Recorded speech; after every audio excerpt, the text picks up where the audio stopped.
చైతూతో సమంత ప్రేమయానం అందరికీ తెలిసిందే. మీడియాలో వచ్చిన కథలు తప్ప ఇప్పటిదాకా సమంత మాత్రం పెదవిప్పింది లేదు. చైతూతో తనకున్న రిలేషన్షిప్ గురించి మాట్లాడలేదు. ఫోటోలు పెట్టడమో కామెంట్ చేయడమో లాంటివి చేసినా ఓపెన్గా ఏ మీడియా సంస్థకు తన రిలేషన్షిప్ గురించి మాత్రం మాట్లాడింది లేదు. ఈ మధ్యనే చైతూ లవ్ మ్యాటర్పై నాగ్ రియాక్ట్ కావడం, పిల్లల ఇష్టానికి మించింది తనకేమీ ఉండదని చెప్పడం తెలిసిందే. అయితే తాజాగా ఓ ప్రముఖ మీడియా సంస్థతో సమంత ప్రత్యేకంగా మాట్లాడింది. ఈ సందర్భంగా చెప్పిన మాటలు తక్కువే అయినా కీలకమైనవి కావడం మాత్రం ప్రత్యేకంగా చెప్పుకోవాలండోయ్. తన లవ్ మ్యాటర్ను అఫీషియల్గా చెప్పిన ఆమె తాను చైత్తో రిలేషన్షిప్లో ఉన్నానని కూడా చెప్పేశారు. తాము ఇప్పుడు డేటింగ్లో ఉన్నామన్న సమంత పెళ్లి మాత్రం ఈ ఏడాదిలో జరగదని చెప్పేశారండోయ్. మరి పెళ్లి ఎప్పుడన్న ప్రశ్నకు మాత్రం పెళ్లి ఎప్పుడైనా దాని డేట్ రివీల్ అయ్యేది మాత్రం 3 నెలల ముందేనని, అది తమ సాంప్రదాయంగా చెప్పుకొచ్చారండోయ్.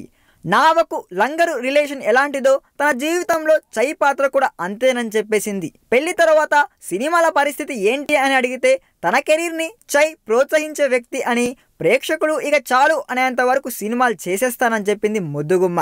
ఈ వీడియో మీకు నచ్చినట్లయితే సబ్స్క్రైబ్ చేయండి. ఫిలిమి స్టార్స్ బోల్డెంత న్యూస్ బోల్డ్గా.